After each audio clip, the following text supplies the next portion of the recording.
Hey everyone, and welcome back to more political chatter. In this video, we will be talking about the 2022 gubernatorial elections across the country this year. We are only 8 days away from Election Day. It keeps inching closer and closer.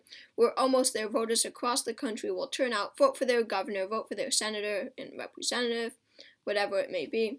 And let's get started. We start off with the safe Democratic states on this channel. So we have Gavin Newsom in California. We have Josh Green in Hawaii, who will win his first term this year. We have J.B. Pritzker in Illinois, who will win his second term. Honestly, I think that Jared Polis will win by a safe margin in Colorado, but it could very well be likely. We have Wes Moore, who will win his first term in Maryland, which is a flip for the Democrats. We have, never mind. We have, Maura Healey in Massachusetts, which is also a flip away from the Republicans, and that is it. Now let's go on to safe Republican states. Idaho, we have, Brad Little. Wyoming, we have Mark Gordon. South Dakota, we have Kristi Noem. Nebraska, we have Jim Pelen. In Oklahoma, we have Kevin Stitt. And honestly, I do believe that it will be safe. I know you guys have seen the poll that showed this a 7-point race between Kevin Stitt and Joy Hoffmeister, the Democrat. But really, I'm not trusting that at all, and I think that Kevin Stitt is still on track to win by 7%, with Biden being unpopular, with Republicans leading on the generic ballot. Everything is pointing to Kevin Stitt winning by a safe margin, not a likely margin, and that is what I would put it at right now. Sarah Huckabee Sanders will win her first term in Arkansas. We have someone in Tennessee, I forget who. We have Kay Ivey in Alabama, and Phil Scott in Vermont, and Chris Sununu in New Hampshire, Kim Reynolds in Iowa, and Mike DeWine in Ohio. So these are all the safe states. That puts the Republicans at 20 gubernatorial seats and the Democrats at 12. Remember, you do not need a majority or anything for these elections. That does not, for the gubernatorial elections, that does not matter at all. You don't need 26 seats to have a majority. Majority of gubernatorial seats does not mean anything. All right, now let's move on to likely Democratic states. Let's start off with the state of Connecticut. I think that Ned Lamont will win by 6%. Bob Stefanowski's campaign in 2018 was really great. However, the thing is, there was an unpopular Democrat incumbent in office, Dan Malloy, in 2018. Now Ned Lamont is very popular. Dan Malloy was underwater, but Ned Lamont is a popular governor. Most Connecticuters approve of him. I believe he's in the top 10 most popular governors in America. People like him. I definitely think that he'll win by a likely margin once again. Then we have Dan McKee in Rhode Island, who will win by like 11 or 12.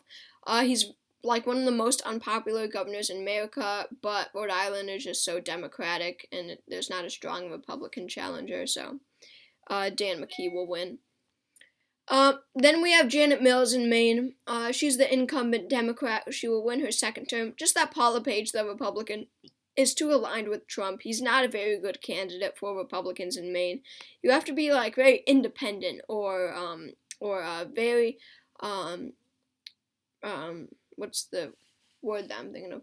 You just gotta be different, you can't just like take someone else's personality if you're going to challenge the incumbent. So I think that Janet Mills is on track to win in Maine.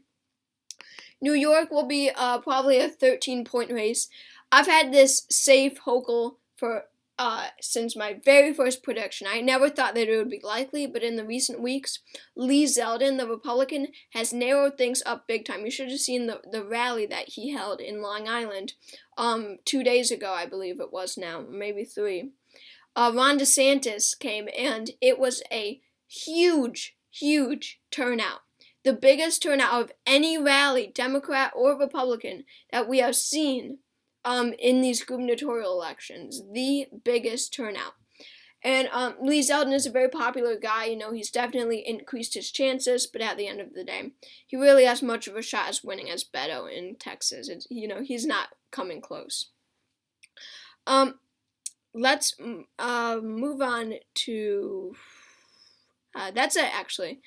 Yeah, that's it for likely Democratic states. Yes, it is. Okay, now on to likely Republican states. Number 1 is Florida. I believe that Ron DeSantis will win by a likely margin in November. Ron DeSantis, as I said, he, accompanied Lee Zeldin in New York. Yeah, that's how little he needs to campaign. The fact that he has time to go to New York and campaign for a New York gubernatorial candidate proves that he is on track to win in November. He doesn't even need to campaign in his home state. People are doing the work for him. He's one of the most popular governors in America. People love him. Republicans love him.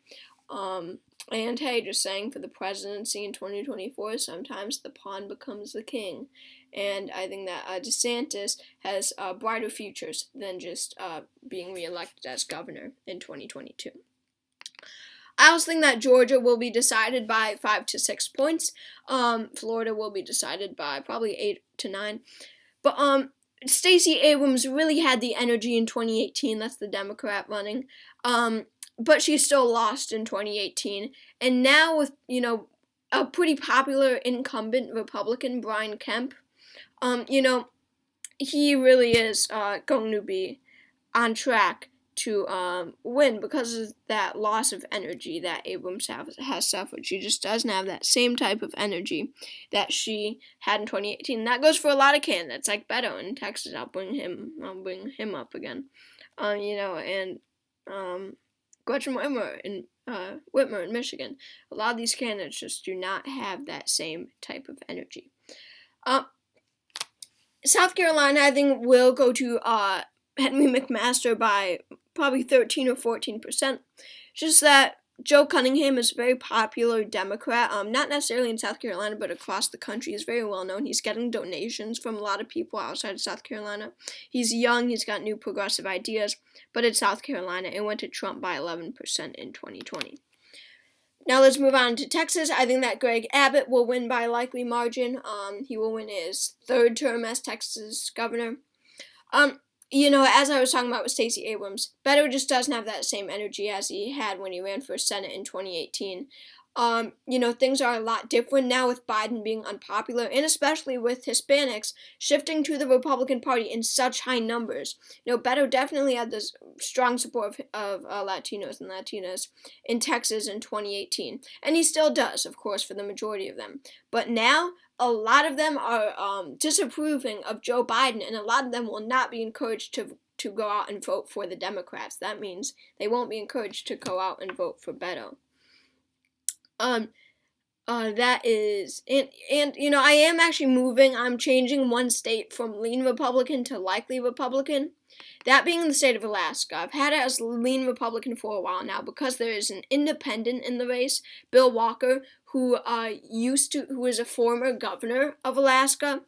But as I look more into the race, I really don't see Mike Dunleavy, the incumbent, losing. He is the incumbent, we have to remember. And when we think about it, Bill Walker might have been a Republican when he was governor, but most Republicans will stand by the incumbent Republican, that being Mike Dunleavy. All right, let's move on to the lean states. So these states are decided between 1% and 5%. First lean Democratic state of Minnesota. I think that it will go to Tim Walz, the incumbent.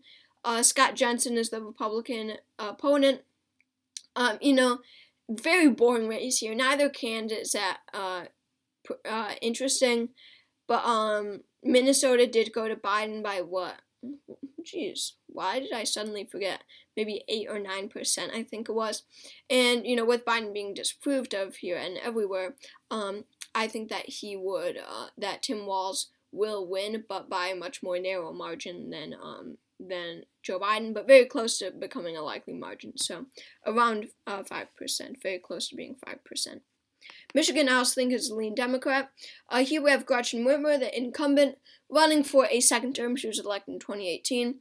I had this likely Democrat for a while, but Tudor Dixon has really stepped things up, and polls are showing that. I believe a poll recently showed Tudor Dixon in the lead. I mean, I wouldn't trust that. I mean, just looking at the state of the race here with the Republican Party being completely in shambles. I think that she has really stepped things up, and made her campaign much more moderate than Gretchen Whitmer used to make it look like. But Gretchen Whitmer is still on track to win in November, saying that she won by 8% in 2018. I also think that Pennsylvania is lean Democrat. Josh Shapiro is a great candidate. He really would be in any race, in any swing state race. He's running an extremely solid campaign. There's not any point like John Fetterman. He was running a great campaign before, but now he's running a horrible campaign. Josh Shapiro's campaign has remained very steady throughout. This would be very different if Doug Mastriano was a good candidate, but he is so extreme with his election denials and his views on abortion, his views on LGBTQ issues. He's far too extreme for a swing state. Maybe if we're talking about Wyoming or West Virginia, he would win. But it's Pennsylvania. It's a state that went to Biden. We have to remember that. It is a Biden state. An election, huge election denier. Can't win against a good candidate like Josh Shapiro. And then we have New Mexico, which I think will go to Michelle Lujan Grisham. She is the incumbent in this race. This race really shouldn't be close. However, Mark Ronchetti, the Republican, is running a very, very, very phenomenal campaign. I really see Mark Ronchetti, having a future after this. I really don't think he's just going to stop here. But I don't think he's going to win, but there definitely is a possibility. He's running a great campaign. He, did amazing in the debates. But because New Mexico is such a Democratic state, Michelle Lujan Grisham is on track to win in November. And let's move over to lean Republican states. Number one is the state of Wisconsin. I think that Tim Michels will win here by a lean margin. This is a flip for the Republicans. I think that he will oust the incumbent, Tony Evers. Tony Evers is not a very popular guy. He's extremely associated with Biden and the establishment Democratic Party. White working class voters in Wisconsin, that's not what they are going to want. Tim Michels, a businessman, is who they are going to want. Tim Michels might stand with Trump a lot, but Wisconsin is a whole lot more conservative than Pennsylvania, even though it did go to Biden. But he only won it because he won the support of the white working class. With Biden now being unpopular, Tim Michels being a businessman, Tony Evers being so closely associated with the establishment Democratic Party, that means that Tim Michels will win. I see him winning by 3%. Let's move on now to Nevada. I think that Joe Lombardo will win this race here in Nevada. He is a very good candidate. He's one of the better candidates that the Republicans nominated this year. He's a pretty fine candidate. We've seen them absolutely fail with their nominees in Pennsylvania. That's basically it. Carrie Lake, even though she will win because of how even worse the Democrat is doing. But Joe Lombardo is a pretty good candidate. He is endorsed by Trump, but he talks about more than just Trump. He talks about issues that voters care about. And plus, Steve Sisolak, the incumbent, is very unpopular. It's very similar to Wisconsin. The Republican associated with Trump, however, the Democrat is so unpopular and so closely aligned with the Democratic establishment that basically the Democrat is losing this race rather than the Republicans are winning this race, if that makes sense. So that means that Joe Lombardo will win. I'm also changing my characterization of Arizona from tilt Republican to lean Republican. I think that Carrie Lake is doing even better than she was before. And my recent prediction actually should have made it lean. she is a very extreme candidate, but because the Democrat Katie Hobbs is refusing to debate, I think that she could still make a last-minute attempt to, and that she could have a possibility of winning this race if she does. Kari Lake has used that against her, the fact that she won't debate. Makes her look scared. It's like the worst possible thing that she could have done. I think it would be pretty easy to debate Kari Lake. I think that I could debate Kari Lake, honestly. And, she was seen as a great candidate before, and now things have really gone downhill. She was a really solid candidate in the beginning, and I definitely think that she would have won if she just debated Kari Lake and ran a decent campaign, but she's not. And I think that Kari Lake has the upper hand here in Arizona. I am extremely tempted to change Oregon from tilt Republican to lean Republican. However, I'm not. So the Kansas and Oregon will both be tilt states. So Oregon, I do think will stay tilt, as in my most recent projection. This will be a flip for the Republicans here in Oregon. They have not elected a Republican governor in 40 years. Kate Brown, the Democratic governor of Oregon, is the most unpopular governor in America, so obviously that gives the Republicans a huge boost here. Additionally, a former Democrat, Betsy Johnson, who is in the state legislature, is running an independent campaign. You might say that she's taking votes away from both candidates, but essentially if she's a former Democrat, she is progressive, then she really is stealing more votes away from Tina Kotek, the Democrat, than Christine Drazan. I think that Christine Drazan is a phenomenal candidate, one of the best candidates that Republicans nominated this year for a statewide race, and I believe that she will win this November. In Kansas, I think that Derek Schmidt will also win. This is another flip for the Republicans. Laura Kelly is the Democrat. She was elected in 2018 only because the Republican was extremely anti-immigration and very extreme. Kansas went to Trump by 14. I think that it would be very hard for Laura Kelly to win this year, saying that the Republicans nominated a better candidate, much more better candidate, Derek Schmidt, someone that I could see as Kansas's governor, really. I think that they will be able to flip this race because of how partisan and how Republican Kansas is. However, Laura Kelly is running a decent campaign. I haven't heard much about Derek Schmidt's campaign, but I really do think that he is on track to win because of the extreme partisanship of Kansas. So, that wraps up today's video. Republicans win 30 seats, Democrats 20, they win. Republicans win in Oregon, Nevada, the swing states, of course. Oregon, Nevada, Arizona, Kansas, Wisconsin, and that's basically it. For the Democrats, they win in Pennsylvania and Michigan and Minnesota and New Hampshire. So, thank you all for watching this video. Make sure to subscribe to the channel if you haven't already. If you watch political news. But anyway, thanks for watching, and I hope to see you all for the next video.